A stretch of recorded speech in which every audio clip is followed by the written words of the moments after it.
Bismillahirrahmanirrahim. Assalamualaikum warahmatullahi wabarakatuh. Saya Amata Fahmi MDS. Saya adalah DYS untuk sertifikasi dosen gelombang 1 2024. Saya akan menjelaskan tentang mata kuliah teknologi multimedia dan rencana pembelajaran semester untuk mata kuliah ini.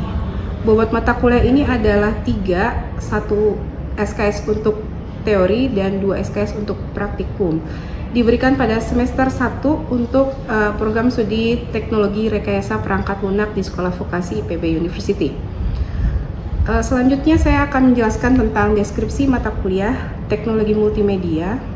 Mata kuliah teknologi multimedia berfokus pada pembuatan produk teknologi multimedia mulai dari penerapan prinsip dasar komunikasi dan dasar user interface, penguasaan dalam penggunaan perangkat multimedia, membuat aset visual berdasarkan langkah kerja yang telah ditetapkan, melakukan penambahan elemen penunjang gambar dan suara dari sumber lain yang diperlukan, seperti titling, voice over, dan lain-lain, sampai menciptakan karya desain grafis, aset, dan produk motion grafis 2 dimensi, 3 dimensi, serta videografi. Untuk CPL Prodi yang dibebankan kepada MK ini adalah mampu melibatkan diri dalam pekerjaan kelompok dan individu secara bertanggung jawab, disiplin, serta berkepemimpinan, mampu menganalisis kebutuhan guna mendukung penyelesaian permasalahan di bidang teknologi rekayasa perangkat lunak. Selanjutnya, mampu menggunakan teknik dan perangkat yang sesuai guna mendukung penyelesaian permasalahan teknologi rekayasa perangkat lunak. Lalu mampu mempresentasikan hasil pekerjaan dalam bentuk lisan dan atau tulisan sesuai bidang kajian, serta mampu menciptakan produk berbasis teknologi mulai dari rekayasa kebutuhan, desain, implementasi, pengujian, dan penjaminan kualitas. Untuk capaian pembelajaran mata kuliahnya, yang pertama adalah mampu menganalisis kebutuhan guna mendukung penyelesaian permasalahan dalam pembuatan produk teknologi multimedia secara bertanggung jawab dan disiplin. Yang kedua, mampu menggunakan teknik dan perangkat yang sesuai guna mendukung penyelesaian permasalahan dalam pembuatan produk teknologi multimedia secara bertanggung jawab dan disiplin. Yang ketiga, mampu menciptakan desain dan produk berbasis teknologi atau interdisiplin secara bertanggung jawab dan disiplin. Dan yang terakhir, mampu mempresentasikan hasil pekerjaan dalam pembuatan produk teknologi multimedia dalam bentuk lisan dan atau tulisan sesuai bidang kajian secara bertanggung jawab dan disiplin. Untuk kemampuan akhir yang diharapkan pada tiap tahapan belajar, 1.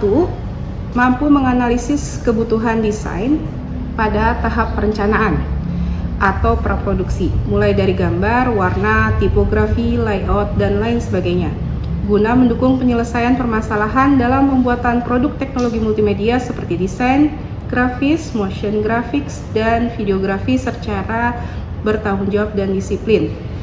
Yang kedua, mampu menggunakan teknik dan perangkat, yaitu hardware maupun software, yang sesuai pada tahapan produksi dan pasca produksi, guna mendukung penyelesaian permasalahan dalam pembuatan produk teknologi multimedia seperti desain grafis, motion graphics, dan videografi secara bertanggung jawab dan disiplin.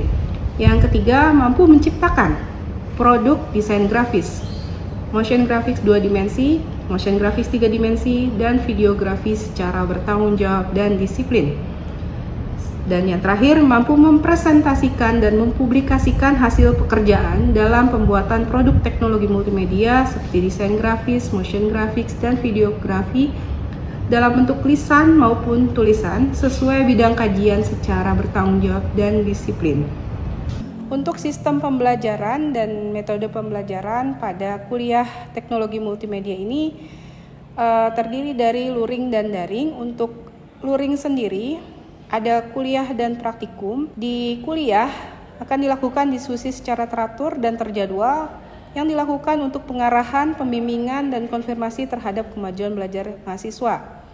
Sedangkan pada saat praktikum langsung melakukan pembuatan desain secara luring maupun daring, secara sinkronus,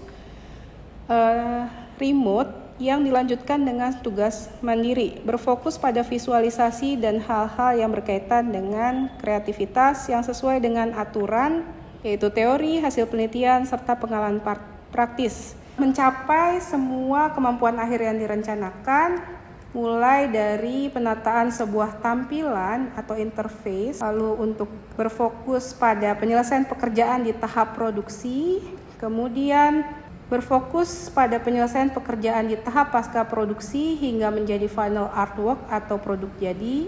Selanjutnya berfokus pada penyelesaian pekerjaan setelah produksi selesai dilaksanakan, yaitu publikasi karya secara digital di media sosial.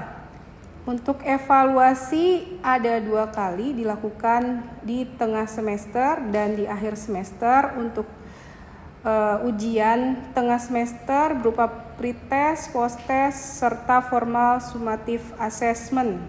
Bentuk pembelajaran kuliah secara daring, penyampaian materi diberikan secara sinkronus melalui media Zoom. Mahasiswa juga bisa melakukan pembelajaran mandiri di LMS dan OCW.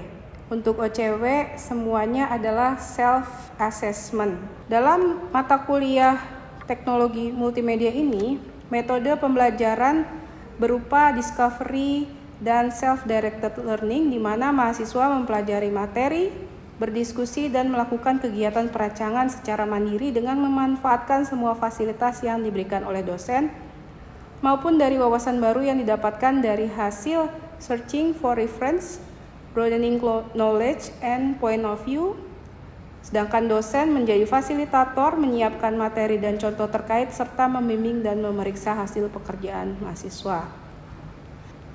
Untuk penugasan, pada saat praktik dilakukan demonstrasi dan eksperimen desain, brainstorming dan diskusi kreatif, tugas perencanaan sampai tugas desain. Tapi pada saat tugas perencanaan dilakukan searching for reference, broadening knowledge and point of view, pencarian ide, penetapan konsep kreatif, pembuatan storyline, storyboard, dan hal lain yang dibutuhkan pada tahap awal perancangan atau praproduksi video. Penugasan lainnya adalah pembuatan aset grafis, aset audio, dan aset video. Selanjutnya pembuatan final artwork atau materi siap produksi. Dan di akhir mahasiswa melakukan presentasi dan publikasi hasil karya yang telah selesai dibuat secara tatap muka maupun dengan perantara media sosial. Mahasiswa juga melakukan diskusi dengan mahasiswa lain untuk mendapatkan masukan melalui penilaian sejawat. Dosen melakukan evaluasi dan penilaian secara visual, lisan, dan tulisan terkait keseluruhan proses pembelajaran. Untuk penilaian mata kuliah, ada 3 basis evaluasi, yaitu aktivitas partisipatif, hasil proyek, dan pengetahuan. Untuk aktivitas partisipatif, komponen evaluasi adalah reaksi, belajar, dan perilaku, bobotnya 10%. Di sini mahasiswa diukur agar mampu melibatkan diri dalam pekerjaan kelompok maupun bekerja secara individu secara bertanggung jawab, disiplin, serta berkepemimpinan. Basis evaluasi hasil proyek yang dinilai adalah hasilnya dengan bobot 60%. Untuk basis evaluasi pengetahuan, komponen evaluasinya adalah UTS dan UAS, bobotnya masing-masing 15%. Untuk UTS, ujian berupa pretest dan posttest, serta formal summative assessment, yaitu UTS. Ujian dilakukan untuk mengukur kemampuan analisis mahasiswa terhadap kebutuhan desain pada tahap perencanaan guna mendukung penyelesaian permasalahan dalam pembuatan produk teknologi multimedia seperti desain grafis dan motion graphics 2 dimensi. Untuk UAS, ujian berupa pretest dan posttest, serta formal summative assessment UAS. Ujian dilakukan untuk mengukur pemahaman dan pengalaman mahasiswa tentang seluruh proses yang telah dilakukan selama 1 semester. Untuk penilaian di setiap proses pembelajaran, disediakan rubrik sesuai dengan kriteria unjuk kerja dan mengikuti sub CPMK masing-masing dari 1 sampai 4. Ada beberapa rubrik yang digunakan untuk penilaian pada mata kuliah teknologi multimedia ini. Yang pertama adalah rubrik penilaian desain grafis, yang kedua adalah rubrik penilaian motion graphics 2 dimensi, yang ketiga adalah penilaian motion graphics 3 dimensi, dan yang keempat adalah rubrik penilaian videografi, serta yang terakhir adalah rubrik penilaian teman sejawat. Oke, hari ini pertemuan pertama ya di mata kuliah apa? Teknologi multimedia. Teknologi multimedia. Kemarin sempat disampaikan sedikit teasernya untuk mata kuliah teknologi multimedia ini. Nanti juga kalian akan ada akses ke LMS dan OCW sehingga teman-teman tidak hanya belajar di kelas, jadi bisa belajar mandiri lewat OCW dan LMS ya. Oke, untuk hari ini kita akan bicarakan tentang konsep media dan visualisasi. Saya Mata Fahmi, sudah kenal? Sudah kenal ya, saya Mata Fahmi, dosen kalian selama 1 semester ini. Kita akan mulai dari konsep desain dulu. Untuk konsep desain perlu diketahui untuk mengetahui bagaimana mendesain untuk layout ya. Untuk sekarang karena masih desain grafis, kita akan fokus ke layout yang baik. Oke, sebelum membuat desain layout, ada pertanyaan-pertanyaan yang harus dijawab. Apa tujuan desain tersebut? Sebelum membuat layout yang baik, ada beberapa pertanyaan yang harus dijawab. Yang pertama adalah apa tujuan desain tersebut? Kira-kira kalau kalian membuat sebuah desain, tujuannya apa sih? Ada yang mau coba jawab? Silakan. Untuk tujuan desain sendiri biasanya kita untuk menyampaikan suatu informasi ke audiens seperti itu, Bu. Luar biasa informasi. Oke, tepuk tangan teman-teman. Untuk jawaban dari tadi teman kalian Setiadi, itu jawabannya tepat sekali. Jadi umumnya ada 3 tujuan desain. Memang ini banyak teorinya, tapi umumnya 3 itu adalah informatif, ya seperti yang disampaikan. Lalu persuasif, betul sekali, untuk mengajak atau membujuk. Dan yang terakhir, ada yang ingat? Ada yang tahu?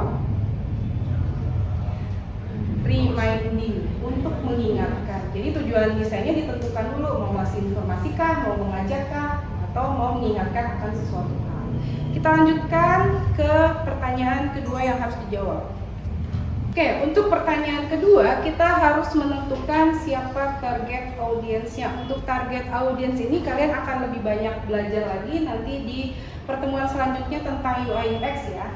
Tapi pada dasarnya kita harus tahu siapa yang mau kita ajak omong.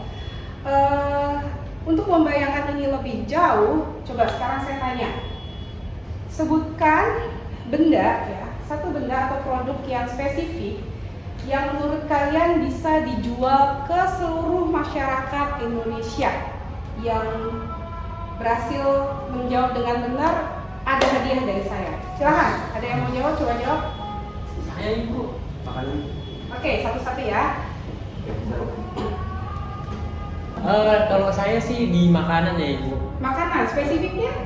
Kayak perluasan sih gorengan kali ya. Gorengan, oke, kamu? Boleh seperti ini, kayak di minuman gitu. Sekarang kan lagi banyak kayak dari produk haus dan Minuman kekinian? iya benar. Oke. Kalau menurut saya sih sekarang lebih banyak ke skincare sih. Skincare, oke. Kuota buat internet. Oke, ya kita bahas dari 4 dulu ya. Yang lain boleh menyimpan jawabannya terlebih dahulu. Ya, saya harus buktikan dulu. Pertama, untuk target audiens kita harus cek dari sisi demografisnya. Kita coba lihat demografisnya. Apakah masyarakat Indonesia itu adalah orang dengan usia 0 sampai 90 misalnya? Ya. Coba produk kamu. Apakah bayi 0 bulan makan gorengan? Tidak. Apakah bayi 0 bulan minum minuman kekinian? Tidak. Oke. Apakah bayi 0 bulan apa tadi? Skincare. Oke, skincare. Oke. Skincare masih mungkin ya untuk bayi, tapi nggak 0 bulan juga kali ya. Baru lahir masih komisi. Oke, yang terakhir tadi apa? Kuota. Ya, dia belum punya HP sayang sekali. Oke ya, jadi kita harus lihat dari sisi demografis. Ada lagi nih. Mungkin dari sebelah sini tadi cobain lagi. Mungkin tuh kalau udah satu kata kunci mungkin kalian bisa temukan yang lebih banyak. Silakan. Ya, dari sini. Menurut saya pakaian sih. Pakaian. Oke. Pakaian, baju, celana, Baju. Oke. Kalau menurut saya mungkin air putih karena selalu juga minum banyak. Air putih, produk air putih tidak dijual kecuali air mineral. Air mineral. Oke. Kalau menurut aku vitamin sih Bu. Vitamin. Ya, kayak vitamin C kan soalnya apa sekarang itu kan emang butuh gitu kan bisa buat diet. Oke. Menurut saya obat-obatan. Obat-obatan. Masih saringannya usia, bagaimana? Kalian introspeksi diri dulu. Baju, bayi harus pakai baju. Oke, diam selama. Air putih 0 sampai 6 bulan hanya ASI, bahkan air putih pun tidak. Oke. Nanti kalau udah jadi ibu tahu ya. Ini tadi apa? Vitamin. Vitamin juga.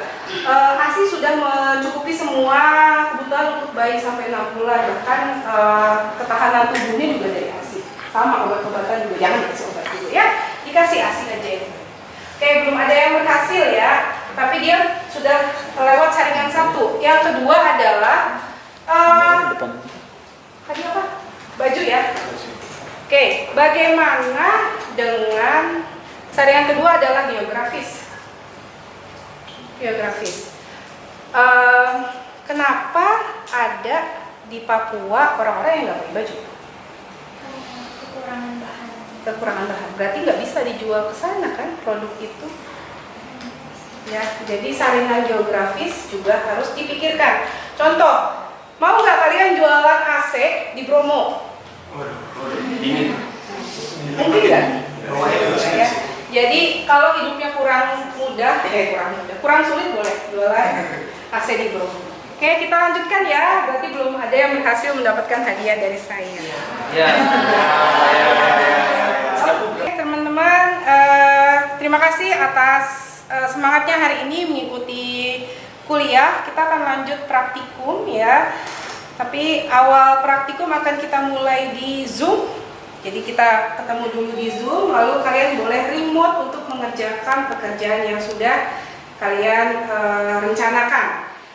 Oke, itu semua hari ini. Semoga bermanfaat, berkah ilmunya. Wassalamualaikum warahmatullahi wabarakatuh. Waalaikumsalam warahmatullahi wabarakatuh. Oke, bismillahirrahmanirrahim. Assalamualaikum warahmatullahi wabarakatuh. Waalaikumsalam warahmatullahi wabarakatuh.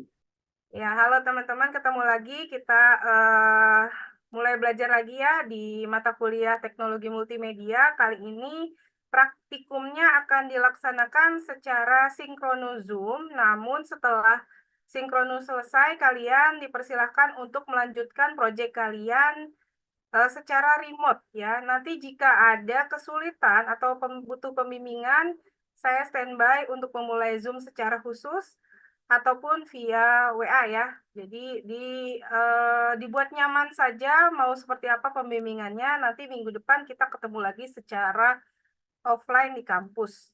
Oke, untuk hari ini saya menjelaskan dulu nih untuk mata kuliah Teknologi Multimedia. Seperti yang sudah saya jelaskan di kelas minggu lalu, jadi saya izin share dulu. Untuk mata kuliah ini kalian bisa belajar secara mandiri, mengakses di kelas ya, seperti yang mungkin kalian juga hadapi di mata kuliah lain. Kalian masuk di Teknologi Multimedia. Mana nih mata kuliah? Nah, ini dia ya. Teknologi Multimedia. Di sini kalian bisa membaca secara detail semua pemahaman-pemahaman tentang mata kuliah ini yang sudah saya sampaikan. Kalau kalian butuh lebih siap lagi, silahkan dibaca. Ini ada deskripsi tim pengajar. Kali ini kita masih dibantu oleh dosen-dosen dan juga ada dosen tamu ya, serta kakak asisten dosen. Di sini ada Kak Nay dan Kak Dini. Tapi untuk praktikum nanti akan dibantu dengan Kak Aji juga. Oke, CPL, CPMK, sub CPMK juga bisa dibaca di LMS. Oke, untuk rencana pembelajaran semester sudah saya sertakan. Kalian bisa lebih expand atau pop out ya, untuk membaca lebih detail. Oke, ini dibaca saja sehingga kalian siap. Kita mau dapat hasil akhir seperti apa sih gitu ya. Oke, untuk kontrak kuliah ini sudah pernah saya bahas, tapi kali ini saya ingin membicarakan lebih lanjut tentang rubrik penilaian ya. Jadi nanti teman-teman ini mendapatkan 4 rubrik penilaian. Ada rubrik desain grafis, motion grafis 2 dimensi, lalu motion grafik 3 dimensi, videografi. Oh ya, satu lagi ada yang khusus penilaian sejawat. Ini semua tujuannya supaya terukur apa yang kalian lakukan. Saya bisa menilai berdasarkan aspek penilaian yang diharapkan, bobot nilai, dan semuanya ya. Oke, untuk minggu ke-1 kan sudah kita hadapi. Ini saya ingatkan ya, teman-teman yang ingin melihat materi kuliah bisa mengklik di sini, ada PPT dari Pak Akbar. Ini Pak Akbar sudah mempersiapkan PPT, dan itu ada di setiap minggunya.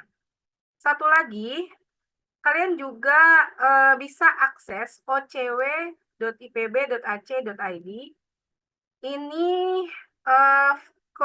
free course yang disediakan IPB untuk semua mahasiswa, untuk kalian yang ingin self-assessment. Ini mirip seperti yang tadi saya sampaikan di kelas, tapi di sini ada tambahan.